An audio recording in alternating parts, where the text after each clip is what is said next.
Okay, so as I was thinking about this and as I was preparing for finding my voice, I thought so much about what a lot of my voice has been throughout my years, and it's been music. And this song kept coming to my mind that's called What Would I Do Without My Music? And it was a song that I sang in choir at Eastern Arizona College many years ago. And I want to read you some of the words. It says, "But as I disappear inside into my music and the song grows deep inside my soul, I know if God wants me to use it, this striving's more important than the goal." And I think, what would I do without my music? What would I do without my song? And as I was thinking of all of our presentations about finding your voice really is your music, not necessarily in a musical sense, but what's your voice? What do you love? What are you good at? And I thought, wow, okay, I love music.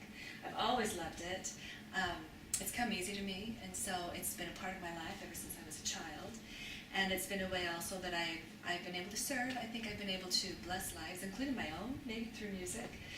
So as I go through this, I'm going to kind of take you on a journey, just with 3 segments of a song, not the whole thing, but just little segments of songs that have been in my life that kind of made me think about finding your voice and how music has kind of been my voice in my life. So one of them is something that I saw on TV a long, long time ago when I was just a kid, and I thought, oh, that looks so fun.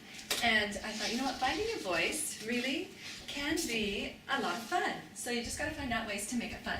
So I'm going to try it and see if I can do it. Yeah. Woo! Hello, Mozart. Oh, my honesty, help me out here. I know Now you are. There you are. I can do it, except not when I feel. Oh my gosh.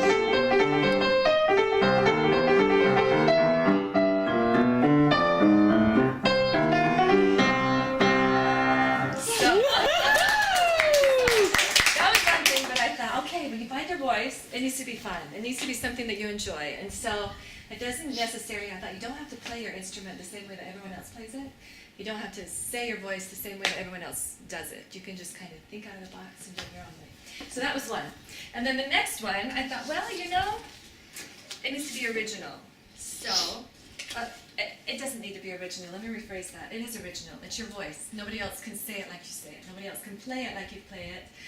The expression, I think of when I play the piano, the expression that I put into a song is unlike what anyone else does. It's my own expression. And, you know, we can create our own music. So, when I was a kid, they had the PTA contest where you could create a song, you could compose it, and I didn't really feel like playing any of those for you because I was in elementary school and they sound like I was in elementary school. But when I was in high school, I kind of sat down at the piano and I just kind of composed a little song a little bit, but I never wrote it down, but it's always kind of been in my head and kind of been in my heart. And so I just sit down and play it sometimes when I feel like it, and it changes. So, you know, might be different tonight. But it's original, and it never existed until, you know, I played it. So it's a lot like our voices. You know, nobody else can do it like you. So this is a little bit of my song. So.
So maybe in this process of this class, maybe I will find the words to that. I don't know.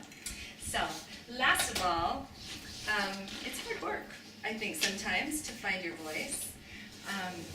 With me, in my life, I grew up in a musical home, and my father's musical. He doesn't really play an instrument, but he can sing, and he's but it's just kind of for fun for him. But he always had music going and listening. And on the other hand, my mother could not carry a tune in a bucket. I mean, it's kind of a joke. She went to the ward choir and they asked her not to come back. She could not, that's probably a joke, but she really could not sing. And she always told that story. But she was the force behind the music. She was the one that always made sure that all 7 of his kids learned how to play the piano, at least until they could play the hymns, even my brothers. And so at our house, you played, and we're spread out, so it's not like we were all at the piano at the same time, but we had to practice in the mornings before school, and it was a half hour every day, Monday through Friday, every day. And whatever time we didn't get before school, the bus came at 7:20, we had to double after school. So I tell you, I always practiced in the morning because I wanted to play after school, so that was just good motivation for me to get the practicing done. So, but when I was about a sophomore in high school, I started, I'm sure I did it much before then, but I just begged and begged and begged my mom to let me quit. I was, wanted to do sports, I wanted to do after school stuff, and I didn't have time for the piano, and it was so much work. And I begged her through my freshman year, and I begged her through my sophomore year, and I think by my junior year, I was the youngest. I don't think she would have caved had I been older, but I was the youngest, and she finally said, okay, you can quit. You don't have to take piano anymore, and I've always regretted that, because I didn't do it my junior year or my senior year, but I really, by the time it came to my senior year, I really wanted to give a senior recital, because my sister had, and some of my friends, a couple that I had maybe competed with, with earlier in other cities, I thought, I just want to have that. I want to have done that. And so the summer of my senior year, I found a good piano teacher, and I practiced 3 hours a day, Monday through Friday, all summer, 3 months, and gave my senior recital in August. And I'm so glad I did, because my mother was diagnosed with cancer in August, and she passed away in November. And so she had been the force behind my music, and that was a tender mercy. I was so grateful that I could do that. So it was hard work. And then I went to college and went to Eastern Arizona, and I took all these music classes there, and they were so easy. It was just choir and whatever. Then I transferred up to BYU and ended up taking, I realized I was so close to getting a music minor that I thought, I just need 2 more classes. So I took private lessons for a semester, and this is one of my favorite songs. I'm just going to play a little bit of it. It's a piece by Brahms, and it's my husband's favorite piece. And sometimes at the end of a hard day, he'll say, well, you just sit down and play that Brahms piece for me. So I will play just a part of it. So I'm glad my piano teacher's not here, because I don't play quite the same as I did 20 years ago. So.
That's kind of our voice. It might take some work to develop it. We might hit a few wrong notes along the way, and that's okay. We still keep developing it. And I thought, just in closing, I thought, one of my favorite quotes, and I don't even know who said it. I heard it's an old Irish proverb, is, may you live all your life. And I thought, may I live all my life and truly not die while my music's still inside of me.